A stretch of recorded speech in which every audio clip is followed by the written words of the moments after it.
Man, you ever have someone try to ruin your life over something as dumb as a boat? That's what happened to me when the HOA decided my rusty old pontoon was an eyesore and banned my fishing weekends. Yeah, the one thing keeping my head straight after Iraq. I'm Jake Malone, and this is how I went from getting bullied by Karen Voss Willow Ben's HOA dictator to buying the damn Marina and making her regret ever crossing me. Let me set the scene. It's 2021. I'm back in Ohio, a retired Army vet, 2 tours, nicknamed Hawk for sniffing out trouble. I built an IT consulting gig, pulling in 150 grand a year, plus some crypto wins that left me with about 600K in the bank. Not bad for a guy who grew up on boxed mac and cheese, right? I settle into Willow Bend, a fancy lakeside spot an hour from Columbus, 200 homes, private docks. HOA fees at $400 a month. I buy a little 2-bedroom with a dock out back for my 1987 Crestliner pontoon. Rusty Dawn. She's a faded green heap with an 85 horsepower engine. I patched up myself, but out on the water at dawn, casting lines till the sun's up. She's my sanctuary. VA doc said fishing would help with the PTSD, the nightmares, the way my heart races when a car backfires, and for a few weeks, it's like I'm finally home. Then Karen Voss enters the chat. I spot her one morning, all yoga pants, an attitude, snapping photos of Rusty Dawn from her McMansion across the lake like she's building a case.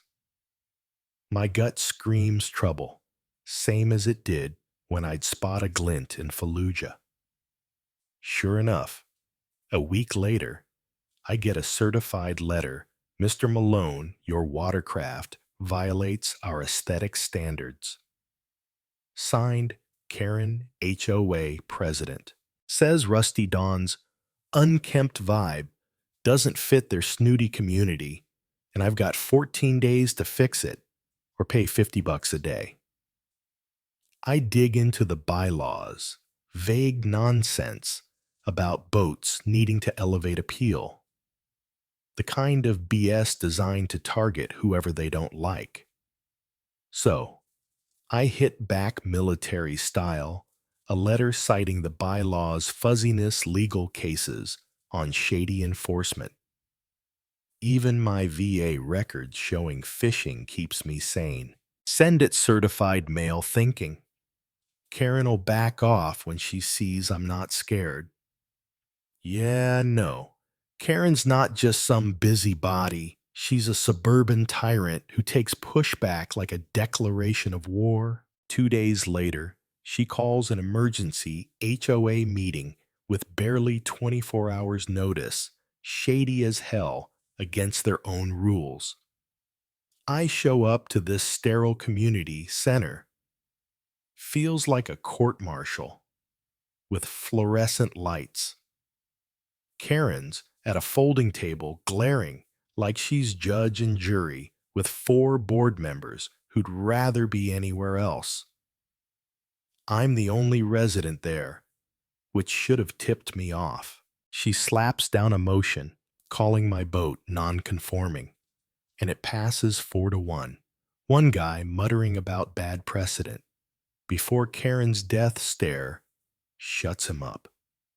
Driving home, I see Tommy Chen, this 9-year-old kid who waves at me every morning when I head out to fish. His face is all sad through his window, and it hits me this isn't just about me. It's about what Willow Bend's gonna be, whether it's a home or Karen's personal kingdom. She escalates fast. Fines jump to $500 a day. No explanation. Pure intimidation. Then comes the legal blitz. A lien on my house, a safety hazard claim about my boat, even a restraining order saying I'm threatening for showing up to that meeting. Worst part, flyers start popping up. Unstable vet, threatens community, professional, nasty tucked under windshields pinned to bulletin boards. Karen's weaponizing my PTSD, turning neighbors against me, and it's working. People I used to chat with at the mailbox start crossing the street when they see me. My consulting gigs dry up, half my income gone.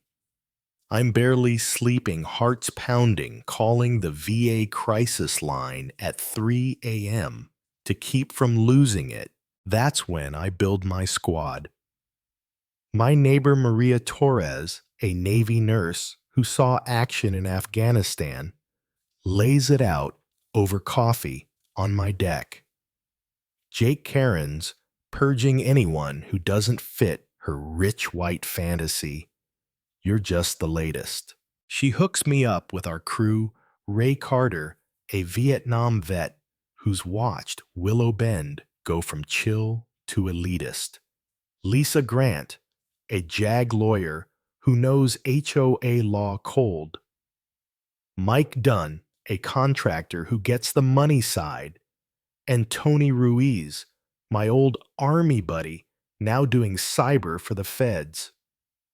Ray says Karen's been driving out families for years, single moms, retirees, a black family whose kids' playtime was suddenly disruptive. Tony digs into HOA financials and finds $350,000 funneled to Karen's cousin's company, her friend's law firm, her own LLC. It's a hustle, plain and simple. Here's the twist. Tony uncovers Karen's sister-in-law, Ellen Crane, owns Bayside Marina, where we store our boats.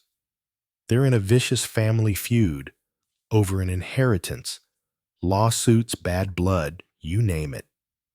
Karen's been tanking Ellen's Marina with fake inspections, permit delays, whispering to boaters to bail. Ellen's facing foreclosure. Marina's worth $1.5 million, but she's $700K in debt.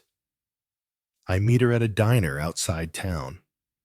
Old habits, check the exits, back to the wall. Ellen's tough 50s hands like she's been hauling nets her whole life.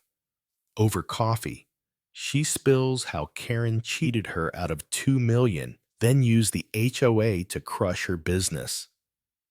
You and Jake, she says, smirking. Let's burn her world down.